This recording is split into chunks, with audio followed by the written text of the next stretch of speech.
حضور نے فرمایا اللہ کی لعنت ہو ان پر جو لباس پہن کے بھی ننگی ہوتی ہے. باریک اتنا لباس ہے یا چست اتنا لباس ہے, ڈھیلا ڈھالا ہونا چاہیے, نبیز ہونا چاہیے. لباس کے اندر یہ دو حصے جو ہیں وہ لازم. اور پھر سینے پر, اب ظاہر بات ہے کرتا پہنا ہوا ہے, ڈھیلا ڈھالا ہے, پھر بھی یہ سینے کے ابھار تو ظاہر ہو جائیں گے. ان پر ایک اضافی اوڑھنی سر پر سے لے کر اور اپنے اس گریبان کے اوپر بکل مار لینا, تاکہ یہ جو نسوانی حسن کا دوسرا مظہر ہے. پہلا چہرہ سب سے بڑا چہرہ. اب جو لوگ کہتے چہرے کا پردہ نہیں ہے تو خدا کے بندو پھر پردے کی ضرورت کیا ہے؟ نسوانی حسن اگر اس میں اٹریکشن ہے وہ کہاں ہوتا ہے سب سے بڑھ کر؟ مظہر اول کون سا ہے؟ نسوانی حسن کا چہرہ ہی تو ہے. اب میں ذرا شرم کے ساتھ کہہ رہا ہوں لیکن یہ اپنی شاعری کے کچھ الفاظ آپ کو سنا رہا ہوں. یہ لب لعلین کہاں ہوتے ہیں؟ چہرے پر ہوتے ہیں یا کہیں اور ہوتے ہیں؟ یہ عارض گلگوں یہ کہاں ہوتے ہیں؟ چہرے پر ہوتے ہیں یا کمر میں لگے ہوتے ہیں؟ یہ چاہے زقن, تھوڑی میں اگر کچھ کھڈا پڑا ہوا ہو, چاہے زقن.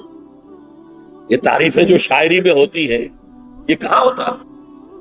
یہ بشگاہ کے تیر یہ کہاں ہوتے ہیں؟ یہ نرگسی آنکھیں یہ کہاں ہوتی ہیں؟ اور فتوا ناک یہ کہاں ہوتا؟ چہرہ ہی تو ہے سب سے بڑی اٹریکشن تو چہرہ. اسی کو نہ چھپایا تو پھر اور کیا چھپایا؟ ہاں دوسری چیز چھاتی کے ابھار بہت اٹریکٹیو ہوتے ہیں انسان کے لیے. اس کے لیے یہ ہے کہ وَلْيَضْرِبْنَ بِخُمُرِهِنَّ عَلَىٰ جُيُوبِهِنَّ. کرتا بھی نبیز کپڑے کا ہو, کرتا جو ہے ڈھیلا ڈھالا بھی ہو, شلوار اور نبیز تر کپڑے کی ہو, ڈھیلی ڈھالی ہو, اور اوڑھنی کا بکل جو ہے اپنے سینے پر مار دیا جائے. اب اس کے بعد فرمایا وَلَا يُبْدِينَ زِينَتَهُنَّ إِلَّا لِبُعُولَتِهِنَّ. اب یہاں یہ زینت کا لفظ آ رہا ہے چہرے کے لیے, اور چہرے ہی میں کچھ سنگھار بھی ہوتا ہے. کچھ سرما لگایا ہوا ہے, فرض کیجئے کسی اور طرح کا کوئی زیور پہنا ہوا ہے, گلے میں پڑا ہے, کانوں میں گدے ہیں وغیرہ وغیرہ. یہ زینت چہرہ اور اس کے ساتھ کوئی بناؤ سنگھار کا معاملہ جس کی کہ حضور صلی اللہ علیہ وسلم نے تلقین کی ہے. عورت کو گھر میں بند سور کر رہنا چاہیے, شوہر کے لیے اٹریکٹیو رہنا چاہیے. خاص طور پر شوہر جب آنے والا ہے شام کو دفتر سے, اس وقت عورت جو ہے بند سور کر رہی ہے. اس لیے کہ اصل مقصد کیا ہے؟ جتنی بھی انسان میں سیکسول انرجی ہے وہ مرکوز رہے شوہر اور بیوی کے درمیان. یہ فلسفہ ہے, ادھر ادھر نگاہ جائے نا. جتنا یہ بانڈ آف لو ان اسپاؤسز کے درمیان مضبوط ہوگا اتنا ہی خاندان کا ادارہ مضبوط, صحت مند اور اگلی اولاد کی تربیت کے لیے مثبت ہوا. اب ان کے لیے کہا گیا کہ چہرے کی زینت, تو چہرے کے اوپر اگر کوئی بناؤ سنگھار ہے, زیور ہے, تو اس کی زینت نہ ظاہر کریں. مگر اب یہ یہاں تفصیلی آئی ہے, جو محرم ہے ان کی تفصیل, اور میں بیان کر چکا ہوں.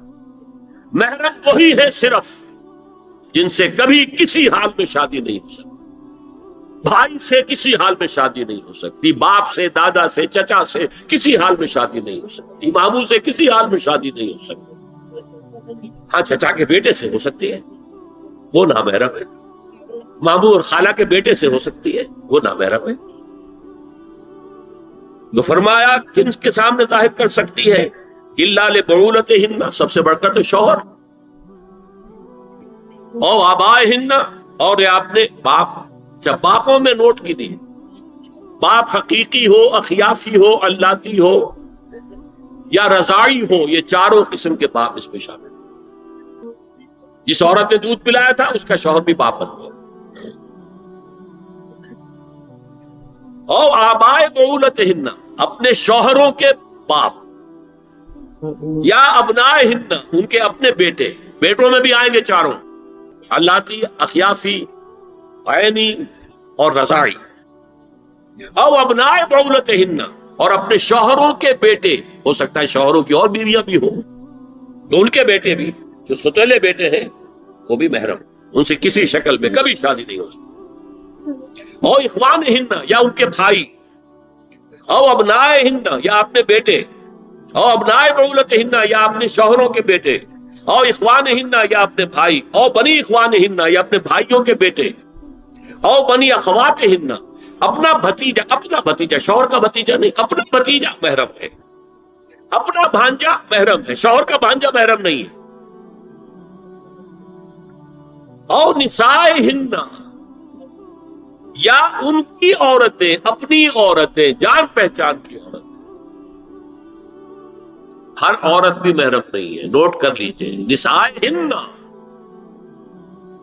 عورتیں بڑی بڑی قدامائیں ہوتی ہیں، وہ کیا کیا فتنے اٹھاتی ہیں، آتی ہیں گھروں کے اندر، کیا ذریعہ بنتی ہے پھر پیغام رسانی کا، اور خرابی پیدا کرتی ہے۔ اور اس میں کمال ہے جو مجھے واقعہ سنایا پروفیسر یوسف سلیم چشتی مرحوم نے سر سید احمد خان کے بارے میں۔ اب وہ زمانہ یاد کیجیے سر سید کا، ابھی انگریزی حکومت باقاعدہ جو ہے وہ ملکہ وکٹوریہ کی شروع ہوئی ہے، نوب کتنا ہے انگریز، اور لیفٹیننٹ گورنر جو ہے یو پی کا وہ کہتا ہے سر سید احمد خان سے کہ ہماری میری بیگم آپ کے اہلیہ سے، آپ کے گھر والیوں سے ملنا چاہتی۔ سر سید نے جواب دیا ہماری عورتوں کا اجنبی عورتوں سے بھی پردہ ہے، ہماری عورتیں آپ کی بیگم سے نہیں مل سکتی۔ میرا سر چکتا ہے۔ او ما ملکت ایمانہن، یا جو ان کے داہنے ہاتھوں کی ملکیت ہو، بادیاں، غلام۔ اس میں عرض کر چکا ہوں کہ اس میں کافی اختلافات ہیں۔ یہ بھی ہے کہ اس سے مراد صرف بادیاں ہیں، غلام مرد نہیں۔ یہ بھی ہے کہ مرد بھی ہے، اور یہ بھی ہے کہ مرد جب تک کہ وہ بادی ہو۔ لیکن میں اس بحث میں یہاں نہیں جانا چاہتا، یہ پھر فقہ کی بحث ہو جائے۔ اب التابعین غیر اولی الاربہ، کچھ ایسے لوگ بھی ہوتے ہیں، کوئی کسی کے گھر میں کوئی اندھا آدمی رہ رہا ہے، یا کوئی اور کسی وجہ سے کوئی مریض ہے، اسے آپ نے بنا دے رکھی ہے، انہیں عورتوں سے کوئی سروکار نہیں ہوتا۔ اب الطفل الذین لم یظہروا علی عورات النساء، یا وہ بچے کہ جن پر ابھی عورتوں کے پوشیدہ حالات واضح نہیں ہے، پتہ ہی نہیں ہے انہیں، ابھی انہیں جنس کا کوئی احساس ہی نہیں۔ یہ ہے فہرست کے جو دی گئی ہے کہ جن کے سامنے عورت کھلے چہرے کے ساتھ اور اپنی جو اضافی زینت بھی ہو، کوئی زیور وغیرہ یا کوئی بھی سرما وغیرہ ڈالا ہوا ہے، یا کوئی سرخی کوئی لگائی ہے معمولی سی، تو اس کے ساتھ آ سکتی ہے۔ اور یہ وہ رشتے ہیں کہ جن سے کسی حالت میں بھی نکاح نہیں ہو سکتا، لہذا وہ ذہن ادھر جاتا ہی نہیں، نارمل آدمی کا ذہن ادھر جائے گا ہی نہیں۔ ہم رہ رہے ہیں اب نارمل فضا کے اندر، جس کو میں نے کہا انسیسٹ بڑھتا جا رہا ہے، اس کی مثالیں ہمارے معاشرے کے اندر بڑھتی چلی جا رہی ہیں۔ وَلَا يَضْرِبْنَ بِأَرْجُلِهِنَّ لِيُعْلَمَ مَا يُخْفِينَ مِنْ زِينَتِهِنَّ، اور چلتے ہوئے اپنے پاؤں زور سے نہ مارے کہ ان کی زینت ظاہر ہو جائے۔ اگر کوئی پازیب پہنی ہوئی ہے، کوئی جھنجھنو وغیرہ ہے، تو اب اگر پاؤں مار کر چلے گی تو خام خواہ ذہن جائے گا بیٹھے ہوئے کا کہ کوئی خاتون جا رہی ہے، پلٹیں گے دیکھیں گے آج۔ یہاں تک اس کے علاوہ یہ بھی ہے، تعطر کے بارے میں فرمایا ہے کہ اگر عطر لگا کر کوئی عورت گھر سے نکلی ہے، اذا استعارت المرأة فمرت على القوم ليجدوا ريحها فهي كذا وكذا قال قولا شديدا۔